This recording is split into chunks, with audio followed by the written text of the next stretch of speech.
नमस्कार, स्वागत है आपका लाइव नाउ न्यूज में। आप देख रहे हैं हमारा स्पेशल प्रोग्राम सत्ता का महासंग्राम। चुनावी माहौल है, चुनाव के मौसम में है, अलग अलग प्रत्याशी हैं, अलग अलग पार्टियां हैं। कौन जीतेगा कौन हारेगा, चर्चाएं गर्म हैं। सीटों की उठापटक भी शुरू है। बात करेंगे वैशाली लोकसभा के एक ऐसे प्रत्याशी से जिन्होंने दो धाकड़ प्रत्याशियों के बीच में कूदकर हड़कंप मचा दिया है। हम बात कर रहे हैं पूर्व वीडियो रत्नेश कुमार से। रत्नेश जी, सबसे पहले स्वागत है आपका लाइव नाउ न्यूज। धन्यवाद।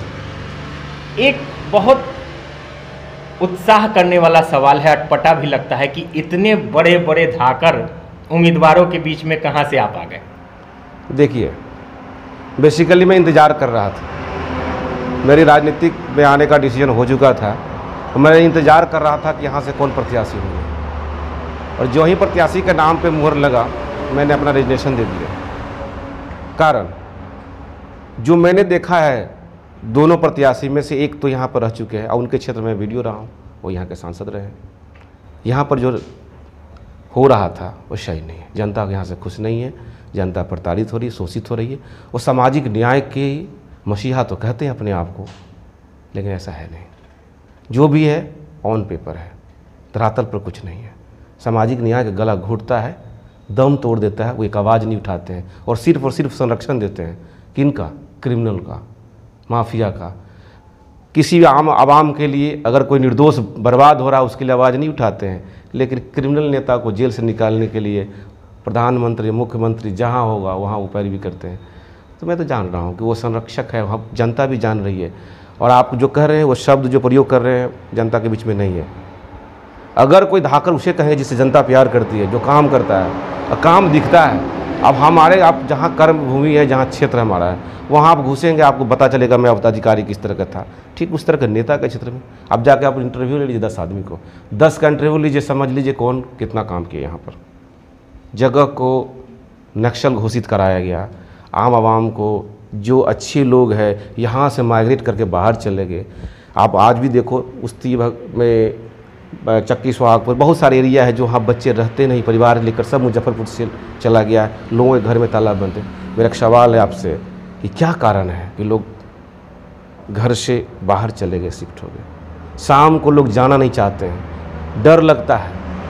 ये सब माहौल किसने बनाया? क्या इंसान चाहता है कि मैं जहाँ रहता हूँ वहाँ खराब माहौल बने? ये सब नेता का क्रिएशन है। और नेता गुंडा पाल के रखते हैं। इस जगह को दबंग घोषित किया है कि डेवलपमेंट नहीं है। जब डर होगा, भय होगा, तो वहाँ इन्वेस्टमेंट होगी क्या?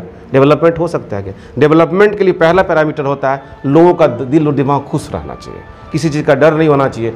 तब वो सोच पाएगा मुझे करना क्या है, तब जाके वो अपनी व्यवस्था बनाएगा और कम्युनिकेशन होना चाहिए। एक तरफ अभी क्षेत्र का देखेंगे तो दियारा क्षेत्र नदी से घिरा हुआ है। नदी से घिरा होने के कारण ऐसे ही प्रशासन, पुलिस, इस सब की पहुँच कम है, उसका फ़ायदा उठाते हैं। उसके बाद प्रोटेक्शन होता है। यहाँ क्या कमज़ोर है वो फंसाए जाएंगे, जो मजबूत क्रिमिनल है उनका प्रोटेक्शन दिया जाता है।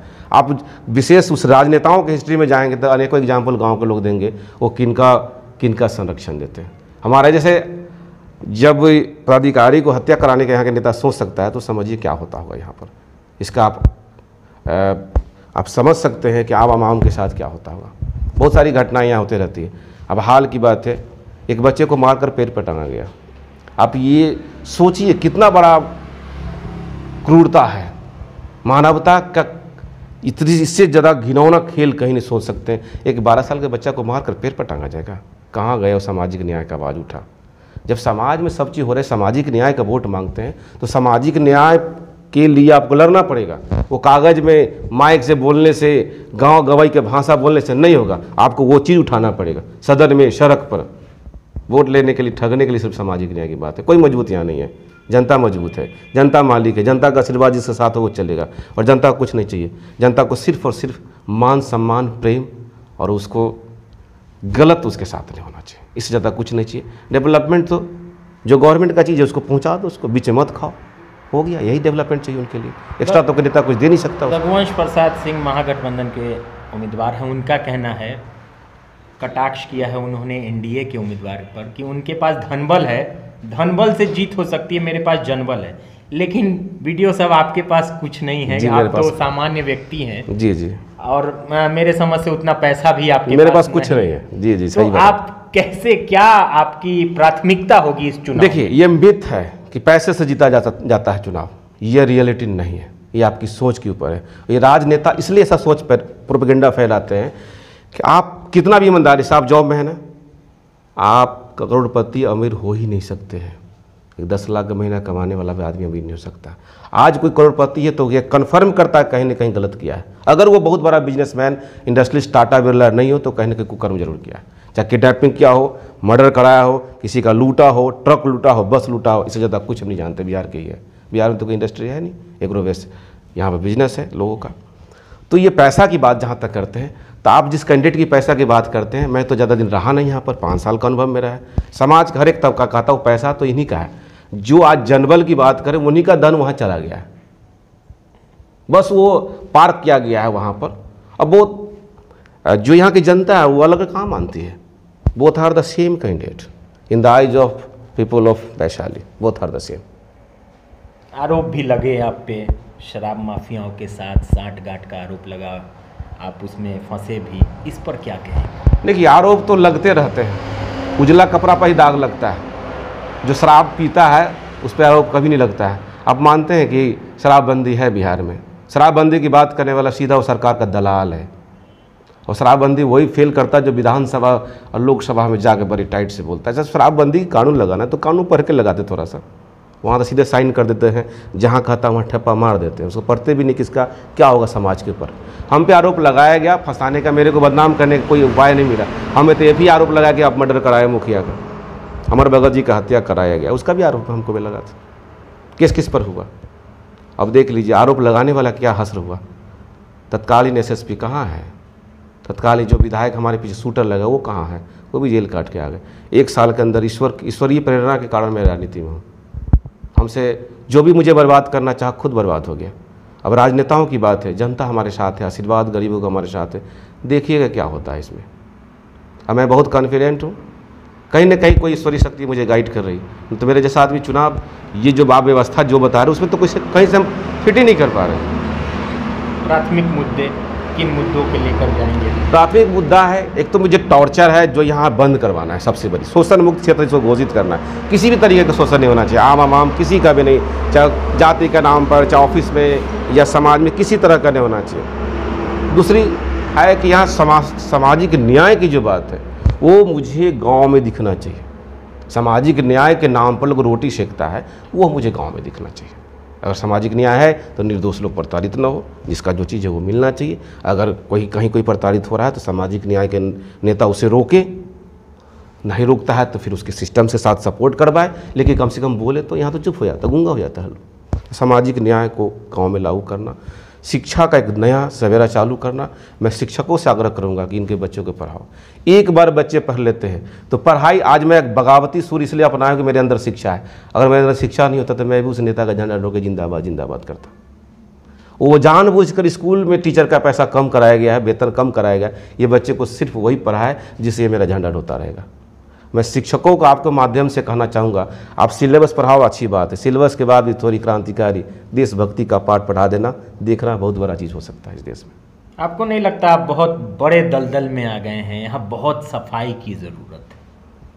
सफाई की ज़रूरत है, दलदल तो है, लेकिन आज के डेट में साइंटिफिक युग है, मैं इंजीनियर हूँ, किसी भी चीज़ में सफाई करना है, गंदगी को सफाई करना है तो उसके लिए बहुत सारे औजार बनाए हूँ। मेरा जो इंस्ट्रूमेंट है, सोच को बदल डालो। यहाँ से सोच बदला जाएगा, एक झटके में आदमी समझ जाएंगे मुझे क्या करना है। और दलदल से आखिर कौन निकालेगा? जिसके अंदर प्रेरणा होगी, जिसके अंदर सोच होगा, उसको आगे बढ़ना पड़ेगा। जीतने के बाद किस पार्टी की तरफ आपका रुझान? नदी जो समुद्र से मिल जाती है तो अपना अस्तित्व खो देता है। पार्टी में क्यों जाऊंगा? पार्टी को सपोर्ट करूंगा सरकार बनाने में, जो सामाजिक न्याय की बात करेगा, जो आम आवाम गरीबों का पक्ष रखेगा। मैं किसी लोभ लालच पार्टी में नहीं मिलूँगा। मैं जनता के साथ जुड़ा, जनता की आवाज़ को, जो लोकतंत्र का मंदिर है, वहाँ उठाऊँगा, डायरेक्ट काम करवाऊँगा। जो मेरे अंदर सपना है वो मैं पूरा करूँगा यहाँ पर लोगों को। मैं देखना चाहता हूँ कि इस जगह का डेवलपमेंट, जो जगह आज आज़ादी के इतने दिनों के बाद उग्रवाद क्षेत्र में घोषित हो, इस तरह का लोग वहाँ पर राइफल, पिस्टल, गोली, बंदूक की आवाज़ें चलता हो, यहाँ ये सब बंद होना चाहिए। शोभा नहीं देता। बुरा नहीं लगता इतना बड़ा कंपटीशन करके आप वीडियो बने, उसके बाद फिर उसको छोड़ देना? कुछ बुरा नहीं लगता है। ये हमारी धरती है, हमारी जगह है। मैं इसको नहीं सींचूंगा, मैं इसके लिए नहीं कुछ करूंगा तो कौन करेगा? और हर आदमी तो सोच नहीं सकता। मुझे अंदर प्रेरणा मिली है, मैं करने जा रहा हूँ। कोई बुरा नहीं लगता। मैं आज बहुत खुश हूँ। रियली बताइएगा तो मुझे लग रहा है कि मैं अपनी जिस जीवन को, जिस सोच के लिए मैं शायद जन्म लिया हूँ, उसकी शुरुआत मैं आज से करने जा रहा हूँ। वैशाली की जनता से पूरा सपोर्ट मिल रहा है? सपोर्ट मिल रहा है। जिसको मैंने दिल दिया है, नौकरी दिया है, तो क्या मुझे साथ नहीं मिलेगा? त्याग का साथ हर युग में मिला है और यह इस समय में भी मिलने जा रहा है। तो देखा आपने, सत्ता के महासंग्राम में हम बात कर रहे थे रत्नेश्वर कुमार जी से। आगे भी हम और प्रत्याशियों से बात करेंगे। बिहार के हर प्रत्याशी से हम ये जानने की कोशिश करेंगे कि इस महासंग्राम में वो किस भूमिका में है और कहां तक सफल हो। देखते रहिए लाइव नाउ न्यूज। नमस्कार।